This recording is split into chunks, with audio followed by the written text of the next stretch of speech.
Sveiki gyvi, mėlyjeji Slenksčio klausytojai, su jumis Audrys Antanaitis. Ir čia jau turbūt iš įpročio pasakiau klausytojai, bet žinoma klausytojai ir žiūrovai ir visi tie, kuriems yra įdomus Lietuvos žurnalistikos ir žiniasklaidos reikalai. Šiandien mes kalbėsimės apie etiką, apie žurnalistų ir leidėjų etiką, kadangi vis garsiau skamba balsai, jog žurnalistų ir leidėjų etikos kodeksą reikia atnaujinti. Ir suprantama, kad dokumentai negali likti savajame laikmetyje tokie, kokie jie buvo sukurti. Gyvenimas juda į priekį. Tačiau atnaujinimo prasmė matyt būtų tada, kai to kodekso išties būtų besąlygiškai laikomasi. O galbūt ir ne. Nežinau. Apie tai mes ir padiskutuokime, o mūsų pašnekovė šiandien visuomenės informavimo etikos komisijos pirmininkė Vaiva Radikaitė. Labadiena, Vaiva. Sveiki. Ir Vaiva dar ir daugybę kitų labai garbingų pareigų užima, bet nevardinsime jų, nebent iškils pokalbio metu šiek tiek. Vaiva, iš tikrųjų tai reikėtų gal pasiaiškinti iš pradžių, kas yra visuomenės informavimo etikos komisija, kas yra asociacija, kuo jos skiriasi, kadangi netgi ne visi profesionalai tą suvokia, o apie paprastą vartotoją, kuris nėra žurnalistas, tai jau ką čia ir bekalbėti. Tai atskirkime, kas yra kas. Tai buvo iš tikrųjų tai taip. Pradėkime nuo to, kad apskritai šita savitvarkos sistema buvo sukurta 96 metais priėmus visuomenės informavimo įstatymą. Tai šiemet turėtume švęsti 30-metį šios veiklos. Ir pirmiausiai tai buvo sukurta Lietuvos žurnalistų ir leidėjų komisija tada 96 metais. Kuri po, kiek čia dabar tų metų, 14 metais buvo perorganizuota į Lietuvos visuomenės informavimo etikos komisiją.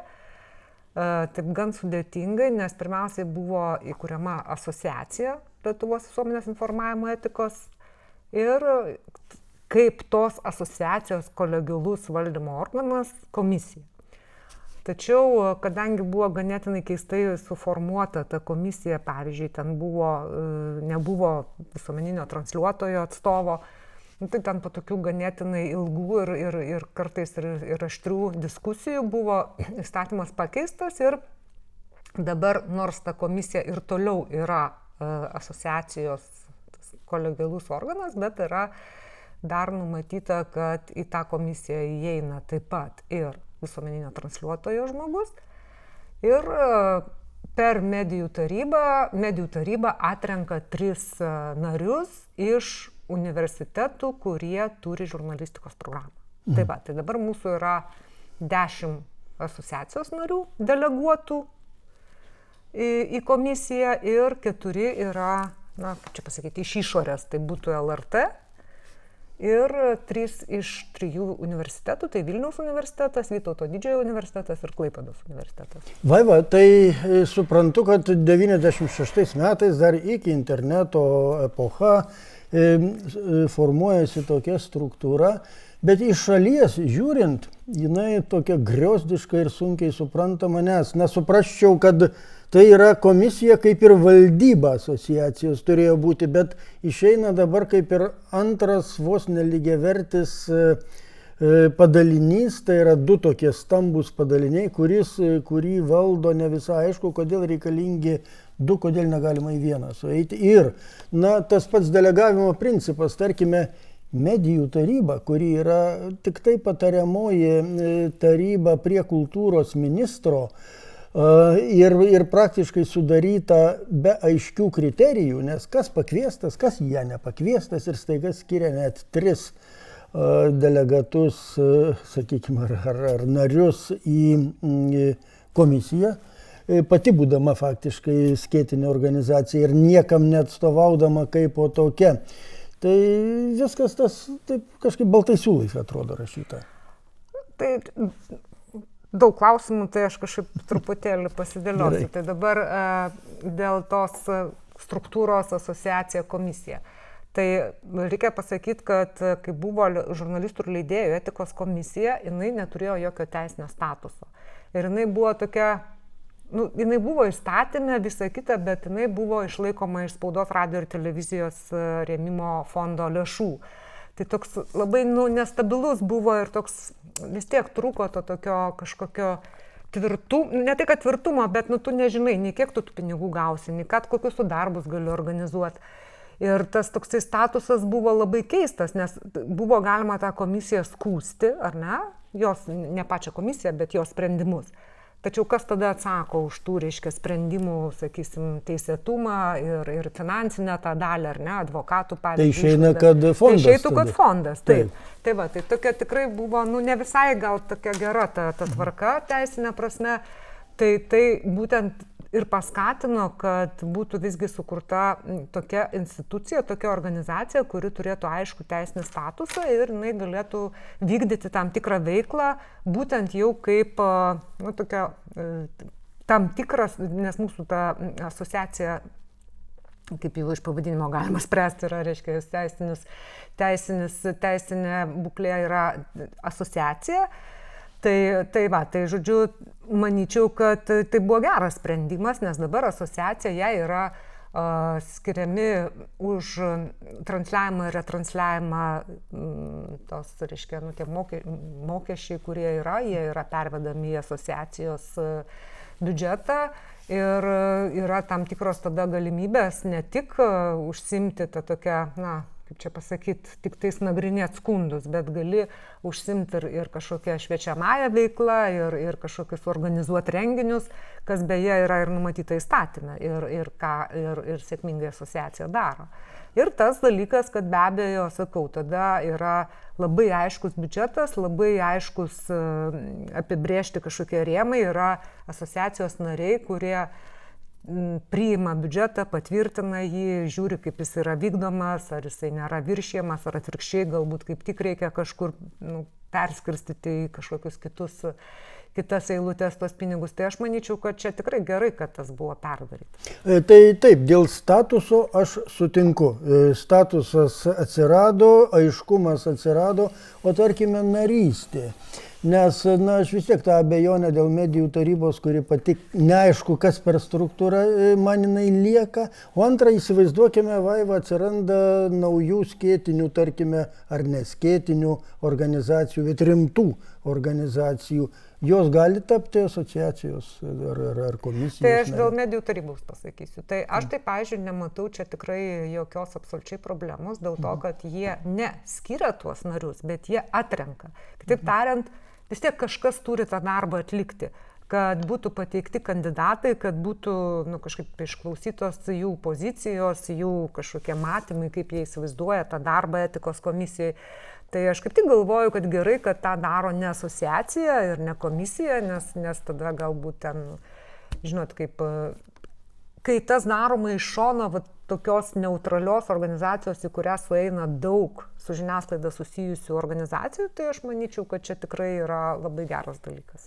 Geras, bet taip, sakykime, medijų... O kad tų akademikų tikrai jie niekaip netrukdo, tik padeda, tai irgi faktas, nes, suprantat, komisijai dominuoja praktikai, o kartais reikia ir to matymo. Aš neginčiu, kad akademikų reikia, bet ar būtinai per medijų tarybą, kadangi, tarkime, dabar yra nauja medijų taryba sudaryta šiemet, o senoji nesirinko bent 1,5 metų, ji neveikia, kitaip tariant. Tai tie dabar žmonės, kurie yra paskirti senosios medijų tarybos, paskirti neveikiančios ir neveikusios tarybos labai seniai, o štai naujoji taryba dar nieko nepaskirti. Aš nesutinku su tuo, dėl to, kad, kaip sakiau, visų pirma, jie nepaskirti, o atrinkti ir tada, reiškia, jau pagal ten kažkokius ar balus, ar ką, aš nežinau, kokia ten ta sistema buvo, bet faktas yra tas, kad jie buvo tiesiog pateikta tų kandidatų nemažai ir buvo tiesiog, pagal kažkokias ten kompetencijas ar balsavimą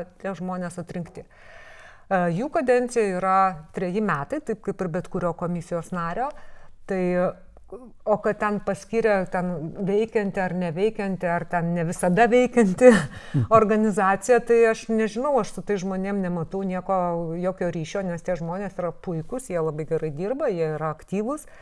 Ir aš manau, kad tai nepriklauso nuo to, kad ta organizacija ar ten patariamasis organas, jisai kažkaip pusiau veikiantis buvo. Bet suprantat, vėlgi, dėl ko jis buvo pusiau veikiantis, galbūt tas, kas turėjo organizuoti tuos posėdžius, ten, sakysim, nežinau, neorganizavo jų, tai ar tai yra tos visos grupės žmonių problema? Tai ne, čia... Be abejo, tai nėra tų žmonių problema, tai yra kultūros ministerijos problema, kadangi tai yra kultūros ministro patariamoji grupė tokia. Bet būtent aš dėl to ir kalbu ir klausiu Vaiva, nes man rūpi sisteminiai dalykai. Tie žmonės gali būti puikūs, aš tikiu, kad jie yra puikūs, bet sistema turi būti labai aiški ir skaidri, kas deleguoja, kas kiek laiko deleguoja ir kas būna, kai gyvenimas keičiasi. O kai dar grįžtų prie to, kad atsiranda naujų organizacijų ir ar jos gali tapti asociacijos ar komisijos nariais ir tuo pačiu kai kada senosios taip miršta. Ir miršta visuomeninės organizacijos, jos šiandien veikia, rytoj neveikia. Kokia yra va čianai sistema, kad realus laukas būtų žiniasklaidos? Tai aš grįžtu prie to, kad aš manau, kad vis tiek kažkas turi tą kvalifikuotai atlikti tą atranką ir tai, kad tai yra skiriama, sakysim taip, organizuojama ta atranka per medijų tarybą, aš manau, kad tai yra gerai. Bet čia, kaip sakyti, čia mano nuomonė yra. Dabar dėl to, ar gali būti taip, tikrai gali būti, bet mes, aišku, esame pasidarę tam tikrus saugiklius, kad neatsirastų vienadienių organizacijų, kurios, žinot, kaip būna, vakaris įsteigė, šiandien dalyvauja, ryt pabalsavo taip, kaip reikia, o poryt dingo. Arba tapo partija. Visaip gali atsitikti gyvenime, kaip sakė Karsonas. Galvoju, Šveikas. Ne, Karsonas sakė, gyvenime visaip atsitinka. Tai iš tiesų mūsų tie saugikliai yra tokie, kad organizacija, norinti tapti asociacijos nariu, turi turėti 3 metų veiklos stažą, sakykime taip. Geras saugiklis. Taip, laiko. Nacionaliniu mastu turi būti veikianti ir turi pateikti jau esančių 3 narių rekomendacijas. Kitaip tariant, mes tikrai suvokdami tų tokių, sakau, kai yra tiesiog specialiai steigiamos kažkokios organizacijos, tai aš manau, kad šitie saugikliai yra tikrai ganėtinai protingai padėlioti ir manau, kad jie apsaugo nuo tokių nemalonių netikėtumų. Puiku, Vaiva, tai va čia galėtų bent jau apsaugoti. Aš manau, kad jie turėtų apsaugoti, jeigu kiltų kokia problema. Turbūt tokių aštrių labai problemų nekilo ir netgi mano klausimai, tikiuosi, irgi ne problema, o tai tik tai kaip galimybė, kad kas būtų, jeigu būtų. Įstatuose šitie dalykai numatyti, įstatai yra viešai skelbiami, kiekvienas gali su jais susipažinti. Ir aš manau, kad ir tikrai niekam nekilo klausimų, ar čia, gal iš čia kažkokie, taip sakant, visi sutinka, kad taip, čia yra visiškai normalios sąlygos, nes šiaip ar taip šitai organizacijai yra pavesta nemažai funkcijų ir yra tikrai nemaža atsakomybė, tai vis tiek norisi, kad organizacija ateinanti į asociaciją tikrai būtų veikianti, būtų aktyviai veikianti ir kad jinai visgi, suvoktų, kur jinai eina. Gerai, Vaiva, einam tada prie kito klausimo. Tas klausimas būtų toks, prabilta apie tai, kad žurnalistų etikos kodeksus, dokumentus reikia naujinti. Kokia dabar yra, aš čia turiu keletą tokių leidinių, sakysim, jau čia jie tapo turbūt istorija, 98 metai, Atviros Lietuvos fondo žurnalistikos centras išleido dabar jau tokio kaip yra. Jisai turbūt iškeliavo kažkur. Čia yra 2005 metų, vėl išleidusi žurnalistų sąjunga. Koks dabar dokumentas, kuriuo mes dabar vadovaujame? Taip. Yra trečias 2016 metų Visuomenės informavimo etikos kodeksas. Tai jie randasi vienas po kito labai gerai, reiškia yra atnaujinami. Šitas 2016 metų paskutinis leidimas. Taip. Reiškia lygiai 10 metų. Taip. Ar jau atėjo laikas, Vaiva, iš tikrųjų jį atnaujinti, kiek atnaujinti ir kuria linkme atnaujinti? Kitaip tariant, diskusija prasidėjo ir koks jos turinys? Aš manau, kad tikrai laikas atėjo ir tai, kad maždaug kas 10 metų yra kaip tik išeina, atnaujinamas kodeksas, tai aš manau, kad tai yra gerai. Iš abiejų pusių žiūrint, ne per dažnai, nes kai labai dažnai kaitalioji, tai irgi nerodo... Dažniau negu per 10 metų neįprasi, net nesusipažinsi. Taip, tai vienas dalykas, antras, ir tada nepamatai, pavyzdžiui, galbūt kažkurie straipsniai nereikalingi, gal dar kažką. Tai tie 10 metų laikotarpis, aš manau, yra labai toks racionalus. Taip. Iš kitos pusės daryti didesnį laikotarpį turbūt irgi nebūtų gerai. Kodėl? Todėl, kad visgi mūsų tas laikmetis yra tikrai be galo jisai skuba ir tos visos ir technologijos, ir visokios galimybės, jos labai kinta. Ir paskui pasidaro taip, kad jisai tarsi toks pasenęs, nes tu nebegali pritaikyti tų esamų straipsnių, nes aš dar kartą pasakysiu, komisijos sprendimai gali būti skundžiami teismui ir, sakysim, tu negali paimti ir plečiamai, pavyzdžiui, kažkokį straipsnį aiškinti, ar ne? Sakysim, pavyzdžiui, kad ir technologiškai žiūrint. Jeigu, pavyzdžiui, parašyta spauda, radijas ir televizija, tai tu negali ten savo norų dar kažką pridėti. Internetą jau pridėti, ar ne? Kaip pavyzdys. Aišku, taip. Dabar jau internetas... Čia jau jisai yra, bet čia tai jo nėra. Tai būtent, ir suprantat, ir tada teisme taip ir pasakys, tai jo nėra ir ko jūs čia dabar užsiimat saviveiklą. Tai šitas dalykas tikrai yra svarbus, juo labiau, kad mes tikrai matom, ką sakiau, tie technologiniai dalykai, tos internetinės platformos, tie visos tos... reiškia užsakomosios audiovizualinės žiniasklaidos paslaugos, kurios tikrai dygsta kaip grybai ir jų yra labai daug ir jų ko gero tik daugės, nes daug žurnalistų tiesiog pradeda, turi vardą ir jie stengiasi jį kažkaip kapitalizuoti tą vardą savo, kas yra natūralu. Natūralu, taip. Kitas dalykas, mes turim labai rimtą iššūkį, tai yra dirbtinis intelektas, kuris iš tiesų visiškai šitam kodekse neatsispindi, nes tada jisai gal ir buvo prieš... Jo ne pėdsakų nebuvo, plačiausiai vartoti. Taip, tai sakau, jeigu jis ir buvo, tai jisai buvo kažkur, taip sakant, genijų smegenyse dar. Arba laboratorijose, kur ten jie tarpusavėje siuntinėjasi viens kitam parašytas žinutės robotų. O čia iš tikrųjų mes matom, kad tai yra tikrai, aš nesakau problema, bet kad tai yra iššūkis, tai faktas ir mes turim suvienodinti jo ir vartojimą, ir žymėjimą, turbūt svarbiausia, ar ne? Ir jeigu mes pažiūrėsime apskritai, tarkim, kalbant ir apie dezinformaciją, ir apie tas netikras naujienas, ir kaip mes, pavyzdžiui, sakysime, jeigu taip pažiūrėsim, pavyzdžiui, į užsienio žiniasklaidą, ar ne, tai, pavyzdžiui, yra, kad pasižada ten, tarkim, kažkokie leidiniai, kad jie, pavyzdžiui, nevartos sugeneruotų dirbtinio intelekto, tarkim, vaizdų. Taip. Labai aiškiai, ar ne? Arba ten dar kažkokie... Giliųjų vaizdinių klastočių, netgi dabar toks terminas jau atsiradęs. Tai čia jau prie dezinformacijos, bet tarpsime, kad apskritai, pavyzdžiui, atsisako tiesiog... Netgi ne klastočių, bet apskritai generuojamo turinio. Generuojamo to, reiškia, vaizdų. Vėlgi, sakysim, visi turbūt esam matę, ar ne? Pavyzdžiui, ten, sakysim, kokiuose nors britų ten spaudiniuose, ar ne? Arba ten, pavyzdžiui, interneto puslapiuose. Yra pabaigoje straipsnio parašoma, kad tekstas ten, reiškia, sukurtas yra padedant dirbtiniam intelektui ir patikrintas redaktoriaus. Tarpsme, mes irgi turim įsivesti kažkokias aiškias taisyklės ir kad visi suprastų, kaip tas yra daroma. Ar, Vaiva, čia tas turėtų atsirasti etikos kodeksuose? Vis tiek kažkas turėtų atsirasti. Aš nežinau, nes mes dabar tik pradėjom tą diskusiją, aš čia tikrai nenorėčiau būti tas kažkoks, nežinau, pranašas, kaip bus. Bet autoritetas tamsta jau gali būti, nes esi. Aš manau, kad autoritetas darbo grupės kažkoks vadovas turėtų būti žmogus, kuris galbūt visą gyvenimą yra pašventęs žiniasklaidai, gal kažkas iš akademikų, iš profesūros.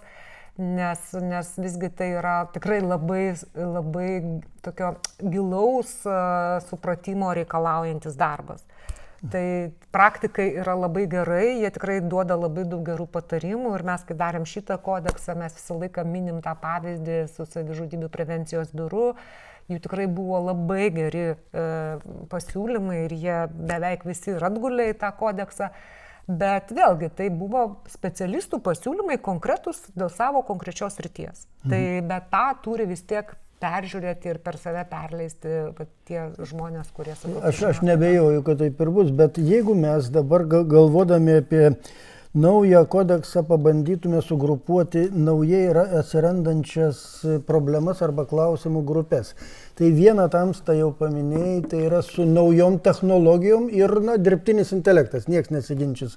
Taip kaip kažkada internetas viską pakeitė, dabar dirbtinis irgi praktiškai viską keičia.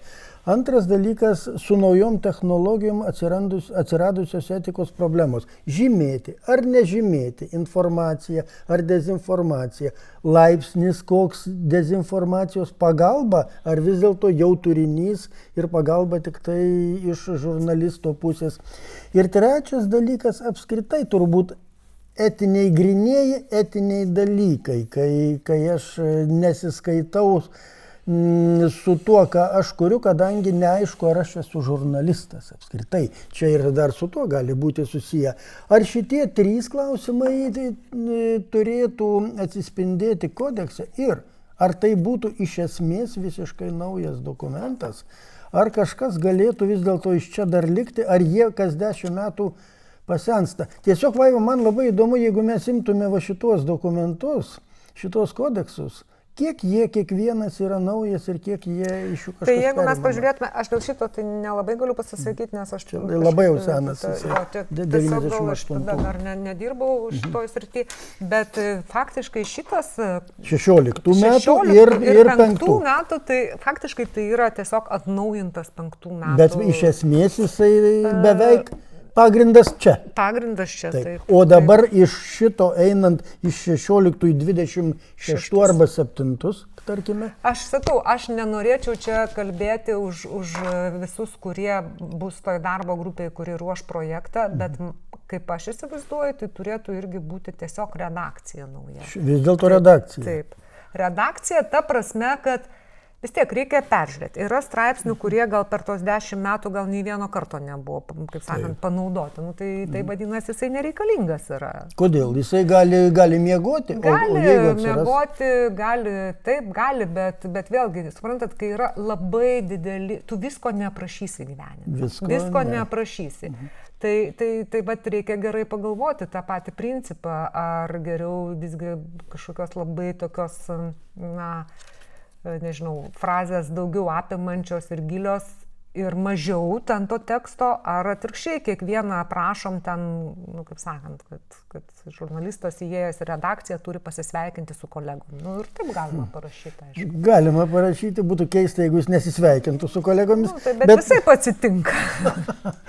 Galbūt, bet Vaiva, iš tikrųjų, kai aš žiūriu į šitą dokumentą, man atrodo, kad gerai, kad šitie straipsniai čia yra, bet aš suprantu, kad dokumentas su laiku gali būti didesnis, nes jeigu atsiras dirbtinio intelekto dalis, ji bus nemažesnė negu visas šitas, ko gero. Tai apie ką ir kalba. Todėl reikia labai, kaip sakant, pasverti viską. Ar tikrai, visi, aš nesakau, kad neturi būti tie straipsniai, bet aš manau, kad turi būti peržiūrimas kiekvienas straipsnis. Va taip gal reikėtų pasakyti. Gal reikėtų žurnalistams atmintinę kažkokią paruošti. Kas yra praktinis vadovas, tarkime, žurnalistams? Aš nemanau, kad ir dabar... Šiaip pagal įstatymą yra, kad kiekviena redakcija turi turėti savo irgi arba kodeksą, jeigu tai yra didesnė redakcija, arba kažkokias taisyklės, kuriomis žurnalistai redakcijai turi vadovauti. Čia labai gerai, Vaiva, kad tamsta tą primeni, bet tai kaip tai taikoma didesnėm redakcijom? Ne, nebūtinai. Kodėl? Tai yra visom redakcijom taikoma, tik tais tiek, kad galbūt redakcija, kurioje yra ten keli žmonės, tai jie gal ten kodekso ir neprisiminės. Tikrai ne. Bet kažkokias bendras taisyklės galbūt ar kažką tai taip. Vaiva, tai gerai, jeigu jau prie tų mažų redakcijų daugybė netgi vietinių laikraščių turi 1-2 žmonės. Ir tikrai atskirų kodeksų neturi. Ir dabar Lietuvoje didžiulė problema yra, turbūt ne tik Lietuvoje, kad mes nebežinome, kas yra žurnalistas, nes žinom, kad žurnalistas tai tas, kuris arba išsilavinimą turi, arba dirba redakcijoje, kad jis turi tikrinti faktus, kad turi duoti vietą ir antrai pusė ir taip toliau. Bet dabar žurnalistų prisistato kiekvienas, kuris patenka į viešąją erdvę. To, ko jis neturėjo iki internetinių laikotarpių, dabar visi turi. Jis sako, aš žurnalistas. Tai jiems tai taikoma ar ne, nes su ta dalimi bus tokie kodeksai taikomi, kažkokios taisyklės taikomos. Aš čia nutolstu nuo kodekso. Aš imu tiesiog tą kitą problemą, man įdomu tamstos nuomonė, kas yra šiandieninis žurnalistas ir žurnalistika ir kur vis dėlto dėti tą brūkšnį. Tai aš manau, kad visų pirma, tai tikrai nėra kodekso reikalas. Taip, aš dėl to ir atskyriau. Dabar įstatymė apibrėžimo žurnalisto yra, toks aišku, jisai, turbūt šiek tiek kreivokas ir šleivokas. Jis irgi senai priimtas. Tai taip, bet jis ten buvo taisomas, tobulinamas ir tas, tikrai ta problema kyla ir mes dažnai, bet pavyzdžiui, vakar irgi buvo, sakysim, mūsų posėdėje, dalyvavo grupė Vilniaus universiteto berods pirmakursių žurnalistų, labai protingi vaikai iš tikrųjų. Jeigu jie baigs žurnalistiką, tai bus geras būrys gerų žurnalistų, bet pavyzdžiui, jie irgi, pirmakursiai, ir jie irgi kelia tą klausimą, kas yra žurnalistas. Ta prasme, ar tas, kas yra įstatymė apibrėžta, ar to užtenka, ar galbūt kaip tik per daug yra. Tai ta prasme, kad netgi tiem pradedantiems yra tas klausimas iškilęs. Tai aš galvoju, kad šitą turėtų padėti spręsti visgi žurnalistų bendruomenė. Nes vis tiek politikai, jie tokiuose subtiliuose klausimuose, aš nežinau, ar jie yra pajėgus apibrėžti šitą dalyką. Politikai, ko gero, ne. Nes, pavyzdžiui, sakysim, sakai pats, kad diplomas, bet mes žinom tikrai nemažai žurnalistų, kurie yra kito išsilavinimo ir tikrai yra labai, neblogai rašantis ar ten kuriantis žmonės ir jie save vadina, visą gyvenimą vadina save žurnalistais. Tai vėlgi, ar visada diplomas nulėmė? Ne, be abejo, ne bet tai yra vienas iš galimų. Jeigu tu turi diplomą, tai tu vis tiek jau žurnalistas. Taip, bet dabar turim kitą problemą. Jeigu, tarkim, žurnalistas ar ne, turintis diplomą ir jisai pasuka politiko keliu, tai tada vėl, reiškia, kyla klausimas, nes žurnalistas ir politikas pagal kodeksą nėra suderinami dalykai. Tai ir tada iškyla, reiškia, kaip žurnalistas tarsi turėtų visokių ten privilegijų arba atvirkščiai pareigų, bet kaip politikas jisai turi jau visai kitų. Ir tada tas suderinamumas. Man tai čia yra problema. Vaiva, problema yra, nes jis bet kokiu atveju nenustoja buvęs žurnalistu, kitaip tariant, žurnalistiniu išsilavinimu neatimsi. Jis nepraktikuojantis žurnalistas. Bet ar jisai yra tas dirbantis, galintis daryti kažkokius tyrimus? O čia jis nėra ir yra tada antrasis kriterijus, kad jis turi būti tam tikros žurnalistų bendruomenės arba profesinės organizacijos arba redakcijos narys.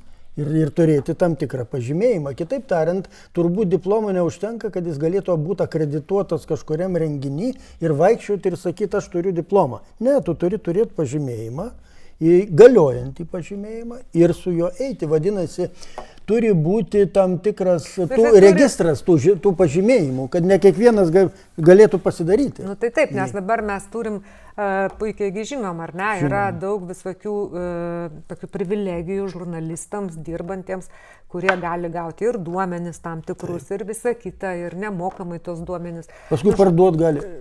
Čia kitas klausimas, bet mes kažkaip susitelkime į tą svarbesnį, kas yra žurnalistas. Tai būtent ta prasme, tai ir turėtų atsiskirti. Tai, kad tu turi diplomą, automatiškai nereiškia, kad, pavyzdžiui, tu gali gauti iš registro centro kažkokius duomenis. Kaip pavyzdys, ar ne? Arba reikalauti kažkokių duomenų ten iš kažkokių institucijų, ar ne? Tai man tai atrodo, kad tai nebūtų teisinga. Tai o tai kada gali gauti? Jeigu tu esi redakcijos narys ir jeigu profesinės organizacijos narys. Tai vėlgi čia ir yra klausimas. Jeigu, tarkim, tu dirbi kaip savo vardu, ar ne, sakysim, pavyzdžiui, kažkoks esi vlogeris, kaip pavyzdys. Taip, bet čia ir iškyla klausimas didžiausias. Tai va būtent. Tai kas tu tada esi? Tai va čia ir yra tas klausimas, kurį mes turėtume kelti dažniau, nes mes irgi komisijoje dažnai su to susidurėm. Ir tas klausimas, jisai ir mums yra labai svarbus, nes jeigu mes pažiūrėsim kodeksą, tai pavyzdžiui yra toksai straipsnis, kad pavyzdžiui žurnalistas ten, sakysim, skleisdamas savo nuomonę viešoje erdvėje, jisai vis tiek turi laikytis kodekso, taip. Kodekso reikalavimų. Kitaip tariant, jeigu, pavyzdžiui, man yra noras ten kažką pasiuntinėti visokiom kryptim ir nelietuviškai kokiam nors socialiniam tinkle, ar ne, tai jeigu aš esu žurnalistas, tai man už tai gali, kažkokia būti, reiškia, tokia, bent jau etikos pažeidimas. Taip, tai žurnalistas šiuo atveju nebe privilegija, bet pareiga, tai tada jau jį gali. Bet aš ką ir noriu pasakyti, o jisai ateina ir sako, bet aš čia maždaug, čia mano nuomonė yra asmenė, aš ne žurnalistas, aš maždaug ten taip sakant. Tai va, tai tas toksai, reiškia, kai jie patys vieną dieną žurnalistai, kitą dieną ten nuomonių reiškėjai, trečią dieną dar kažkas nežinia kas. Tai tas yra blogai. Tas neapibrėžtumas, jisai tikrai apskritai, bet kokia pilkoji zona yra blogai. Bet, Vaiva, tai apie tai mes abudu dabar kalbam, kad ta pilkoji zona šiandien gana didelė. Aš nežinau, kaip kitose šalyse. Lietuvoje ji gana didelė. Tai dabar kaip tas būtų galima spręsti? Mes sakome, kad tai negerai, ne kodekso reikalas, bet ar reikėtų žurnalistų registro kokio nors tada, nes kas yra galiojantis pažymėjimas? Aš galiu tada pasidaryti tą pažymėjimą, čia technologiškai jokių problemų ir einu kaišiodamas visur. Taip, ar turi būti tik tai profesinių organizacijų ir registruotų redakcijų? Bet vėl, Virsija, kas nori, tas susiregistruoja. Šiandien tai kiaura sistema yra.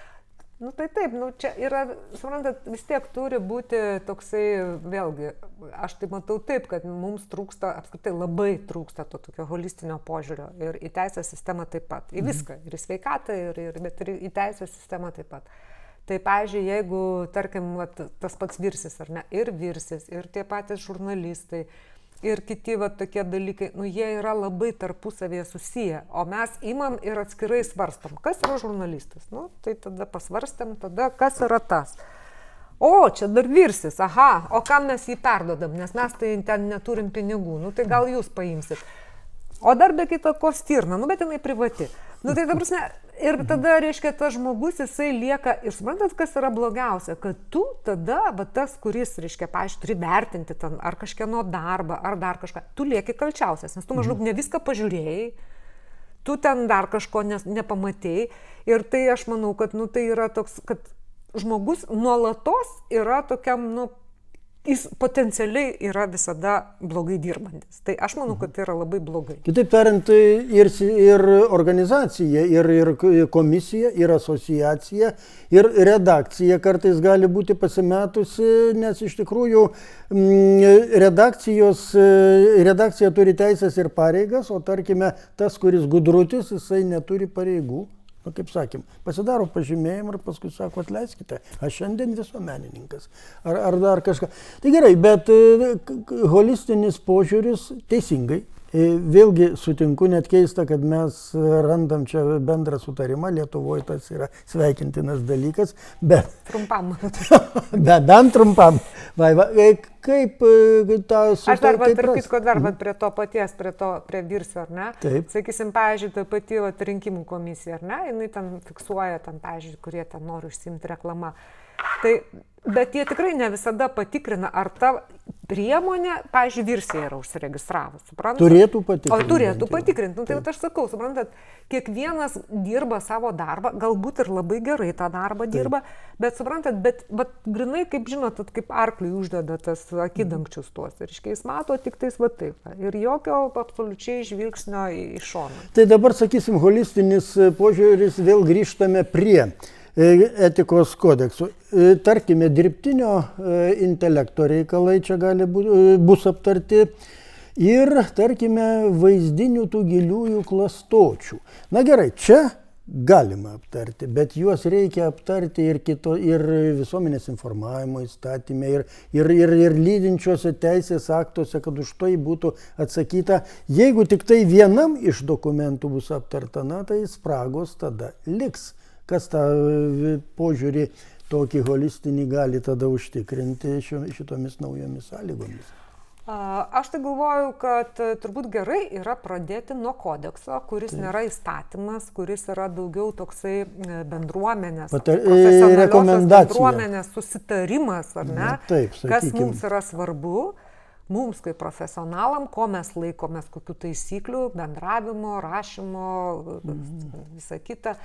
Ir tada yra labai tokia galimybė tiesiog pasižiūrėti, kaip veikia.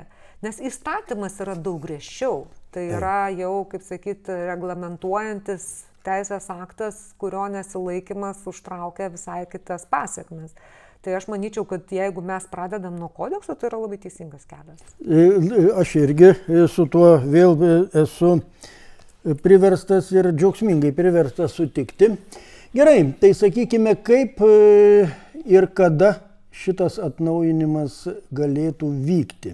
Tai va, tai aš dabar gal užsimsiu šiek tiek reklama, nes socialinė reklama galima. Galima, tuo labiau, kad mes žurnalistų sąjungos. Taip, tai mes iš tiesų manome, kad mums reikėtų, mes jau vakar susitarėm komisijoje, kad mes skelbsim tokią diskusiją viešą nuotoliniu būdu, tokią internete.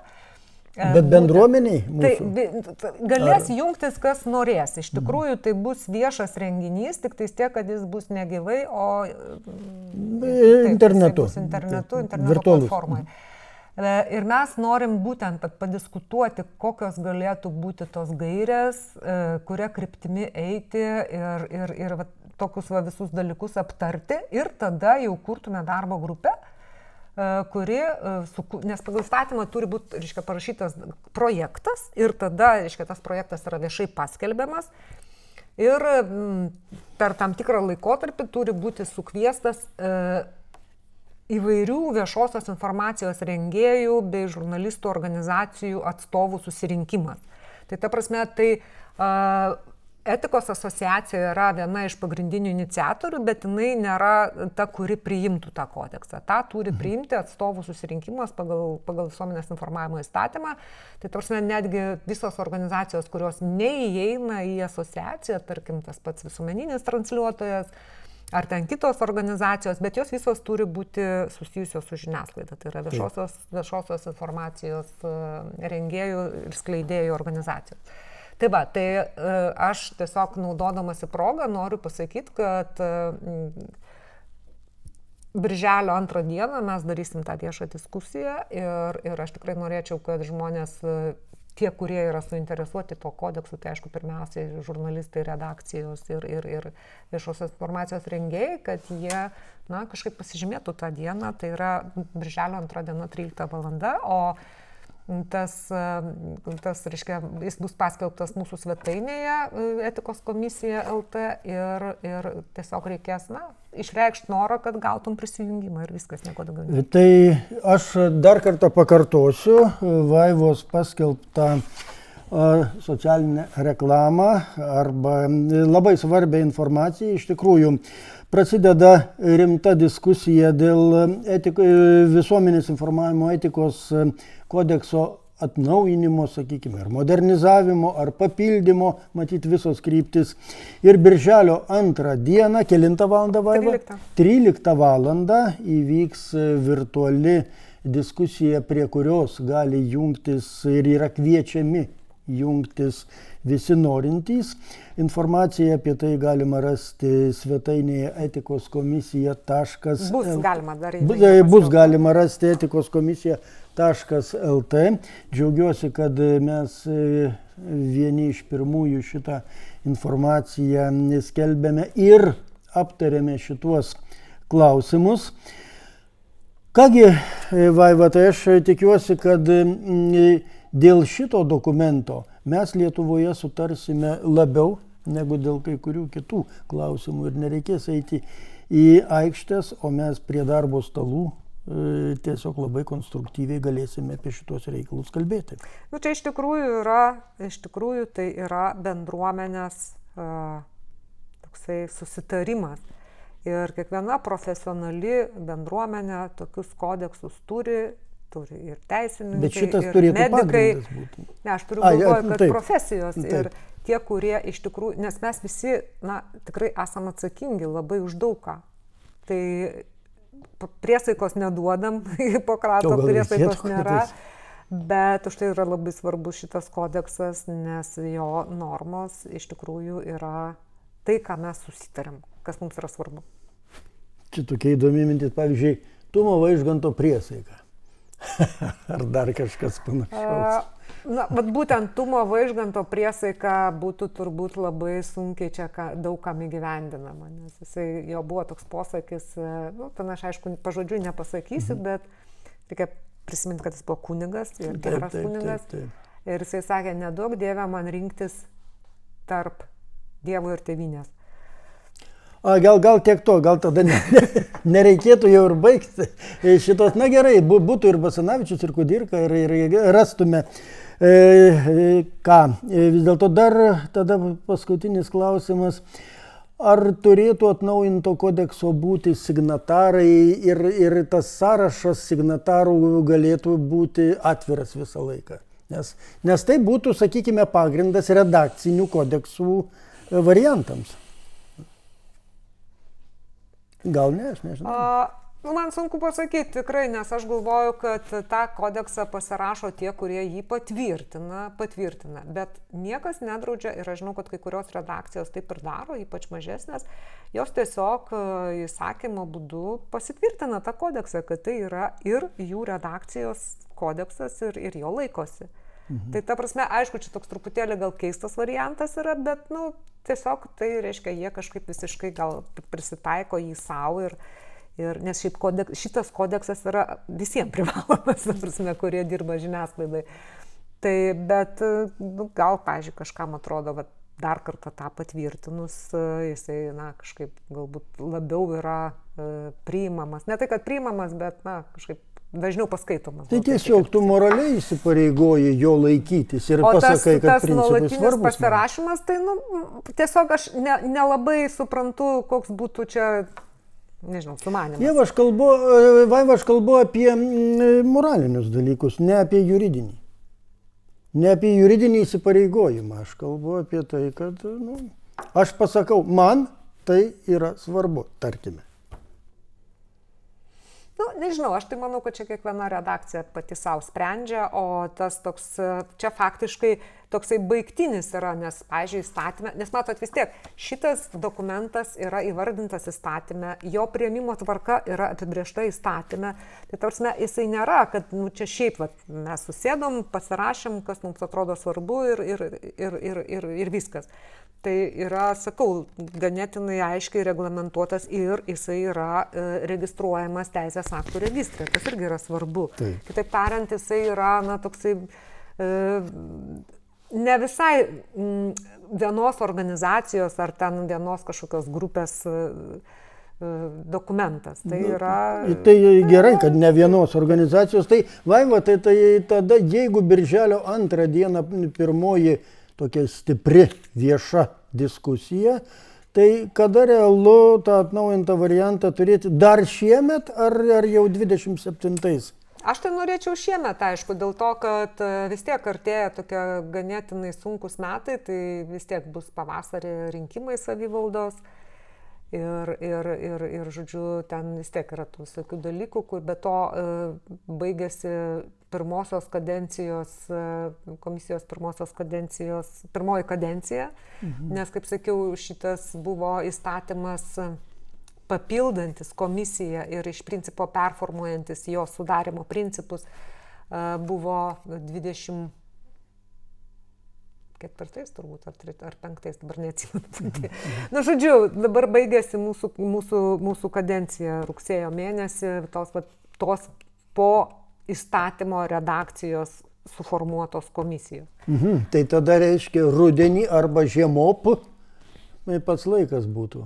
Aš tai labai norėčiau, kad šitas kodeksas būtų patvirtintas dar šiemet, ne tik dėl simbolio, kad tai yra 10 metų, bet ir sakau dėl to, kad visgi laukia labai daug darbų, o kai prasideda tie tokie, nu, reiškia dabar jeigu dabar nepriimi šiemet, tai tada kitų metų pradžioj, tai kurio kodeksu vadovautis, nu, žodžiu, labai daug atsiranda visokių tokių nereikalingų apsunkinimų. Tai tikėkime, kad iš tamstos lūpų Dievui į ausį. Šį kartą gal Dievo nebijokim paminėti, skirtingai nuo... Ne, tai aš manau, kad jeigu mes čia apie Vaižgantą, tai aš labai suprantu, tarp kitko, aš labai suprantu jo tą pasakymą, nes jam kaip kunigui turbūt, na, visą laiką turėtų būti, bent jau teoriškai turėjo būti aukščiau Dievas, bet jam tėvynė buvo tolygu ir todėl buvo be galo sunku rinktis, jeigu būtų toks pasirinkimas buvęs. Bet panašu, kad jam nebuvo to pasirinkimo, jis abu vienodai galėjo mylėti ir jais rūpintis. Tai čia labai geras variantas. Visiems linkėčiau tą tokį surasti savo variantą, kuris, na, atitiktų tą Vaižganto posakį. Kągi, ačiū Vaiva ir tikėkime, kad daugelis mūsų žiūrovų ras tą variantą ir galės jį pritaikyti savo prasmingame ir turiningame gyvenime. O aš dėkoju už pokalbį, įsipareigojame kartu dirbti ir tobulinti etikos kodeksą ir džiaugiuosi, kad galėjome čia susitikti ir pasikalbėti. Iki pasimatymo. Ačiū. Ir primenu, kad bendravome su Visuomenės informavimo etikos asociacijos vadove Vaiva Radikaitė. Komisijos vadove Vaiva Radikaitė, kurią kalbino Audrys Antanaitis, Slenksčio laida, ir linkiu jums, mėlyjeji, gero vakaro, geros dienos, gero ryto ir kiekvieno gero meto, kada tik tai jūs šitą pokalbį žiūrėsite arba jo klausysite. Iki.